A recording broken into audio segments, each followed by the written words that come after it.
Mira भाईंदरचे ITO येऊन इथं कारवाई करायला लागलेत आणि परमिट व्हेरिफिकेशनसाठी इथे आलेले आहेत.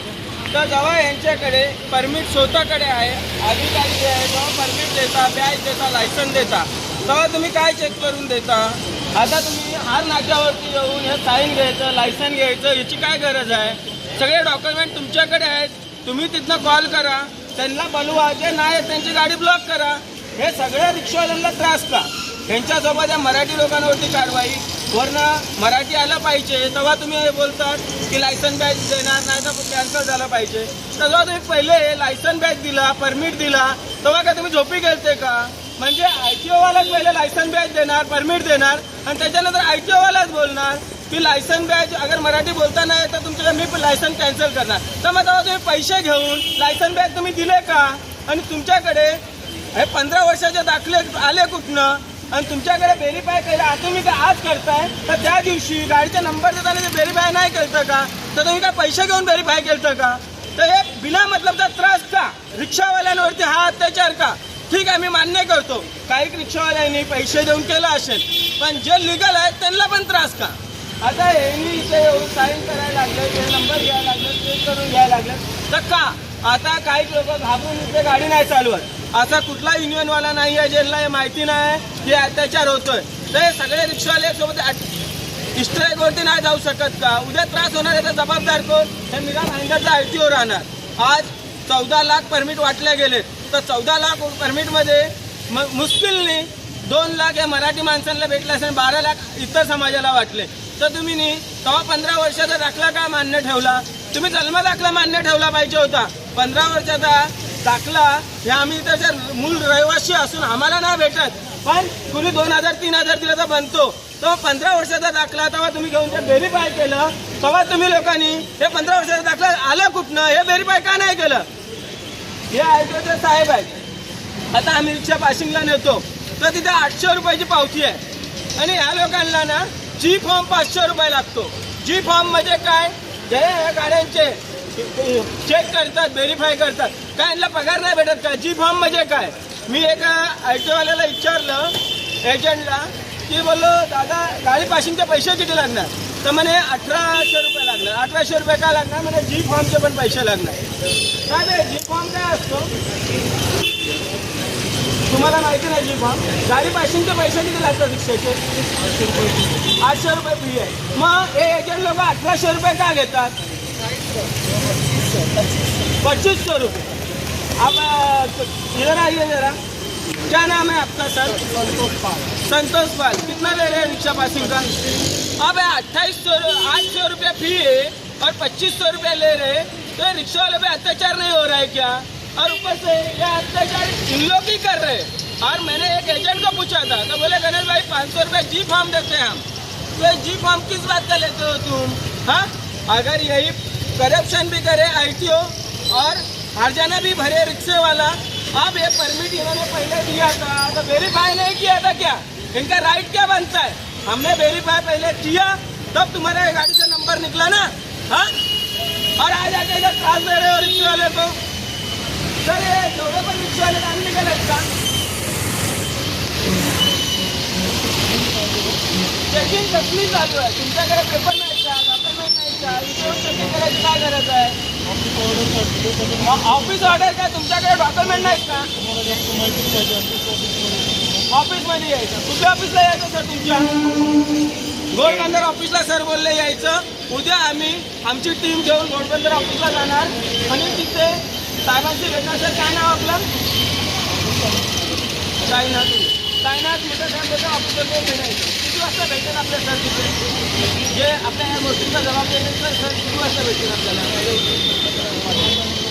साहेबांच्या कधी पण भेटेल. तर उद्या आपण 2 वाजता ITOला जाणार आणि तिथे हे माहिती घेणार. आज हे बिना मतलबच्या रिक्षावाल्यांना जे त्रास होतो, तिकडे लाईनीने रिक्षावाले लागलेत, अर्धे रिक्षावाले पळून चाललेत. आता हे ITOमुळे तिथे स्टेशनवरती गर्दी असते, पॅसेंजर नाही भेटणार, याचा जबाबदार कोण? आज हे 2 जणांचे भांडणं, प्रताप सरनाईकजी आणि नरेंद्र मेहताजी, त्याच्यामध्ये रिक्षावाल्यांना त्रास आहे. आणखीन काही नाही. हे 4 दिनचे जुमले आहेत बिगर डॉक्युमेंटचे. ह्यांनी परमिट दिले हे स्वतः सिद्ध करतात आणि बिगर डॉक्युमेंटचे परमिट देणार हे आणि चेक पण करणार हे का, ह्याच्यावरती CBI जांच झाली पाहिजे. ज्या ज्या अधिकाऱ्यांनी हे जे डॉक्युमेंट चुकीचे दिलेत त्यांचे नोकरी रद्द झाली पाहिजे आणि असं दुबारा नाही झालं पाहिजे. याच्यावरती CBI जांच ठेवा ना तुम्हीच देता डॉक्युमेंट, आम्हाला परमिट तुम्हीच देता, तुम्हीच कोण चेक करणार आहे. जसं का चोरी मी केली आणि मीच जे आहे अधिकाऱ्याला मागतो पण ते चुकीचं आहे ना. आज तुम्ही इथं मीरा भाईंदरमध्ये चेक करता, आज मीरा रोडमध्ये चेक करता, तर तुम्ही डॉक्युमेंट दिलते नाही का. आणि डॉक्युमेंट दिलते नाही तर तुमच्याकडे लायसन बॅग आला कुठनं, आणि डॉक्युमेंट घेऊनच तुम्ही दिले ना आम्हाला लायसन बॅग. काय ना ॲक्च्युली हे काय कारण आहे परमिट चेकिंग चालू आहे. बोल हां बोला.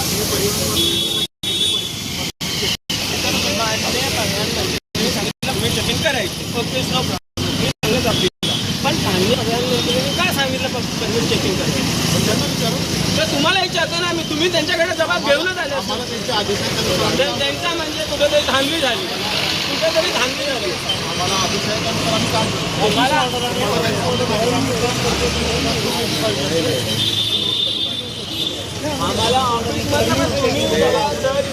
त्रास आहे, आम नागरिकला त्रास आहे. तुमच्याकडे सगळे डॉक्युमेंट आहेत, तुमच्याकडे हा परमिट होल्डरचे नंबर आहेत, तुम्ही कॉल करून देता. तुमच्या ऑफिसवरती बोलवा ना त्यांना. ते रोडवरती कशाला बिना मतलब ते थांबली. तुम्ही काय बोलले परमिटचा मुद्दा आहे, मेन मुद्दा परमिटचा आहे, मेन मुद्दा परमिटचा आहे. आता हे डॉक्युमेंट नाही दिले मला माहिती आहे. आणि हे बिना मतलब त्रास ना गरीब रिक्षावाल्याला नका देऊ. हे जे लायसन आपण दिलाय ना ITO ने दिला. एक मिनिट, आज लायसन कोण देतो आपल्याला, ITO देतो. एक मिनिट बोला.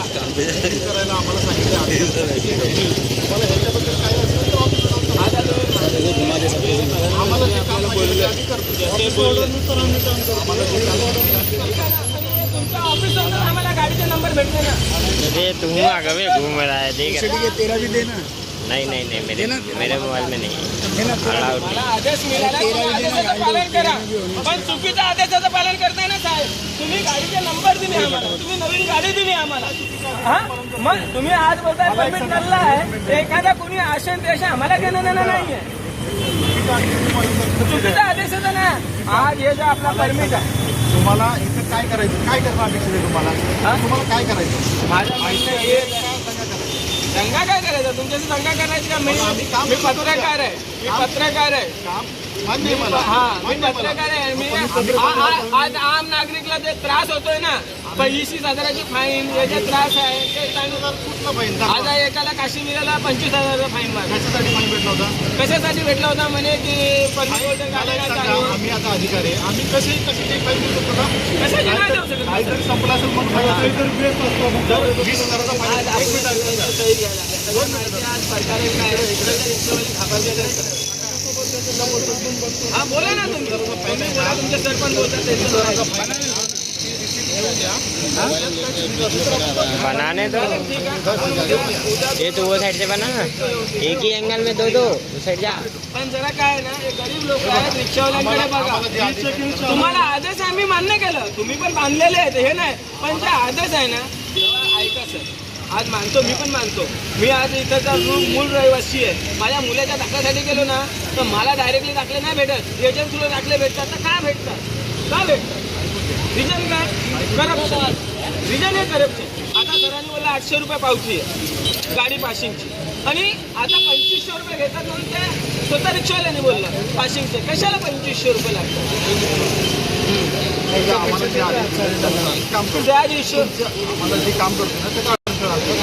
तुमच्याला मी कशाला आणणार. माझं काम आहे, माझं पण काम आहे माहिती घेऊन पब्लिक पर्यंत पोहोचवायचं. माझा काही इश्यू नाही आहे. आणि माझे काय हो ते चालेल ना. ऑफिसला मी उद्या 2 वाजता येतो. आणि जे 800 रुपये फाईन आहे, 800 रुपये जे पासिंगचे लागतात, इथे लोक 2500 ते 2500 रुपये घेतात. आणि जी फॉर्म म्हणे, तर जी फॉर्म मी एकाला विचारलं होतं जी फॉर्म एजंटला काय, तो बोलते भाई 7 को जाता है, 50 गाड़ी का उनका कोटा रहता पासिंग करने का. म्हणजे एका दिवसात 50 गाड्या पासिंग करतात. एका गाडीवरती 500 रुपये, म्हणजे एका साहेबांना 25,000 रुपये पर डे जी फॉर्म जातो. कशाचं, गाडी पासिंगचं. परमिटची टिप्पी हे 2000 रुपये.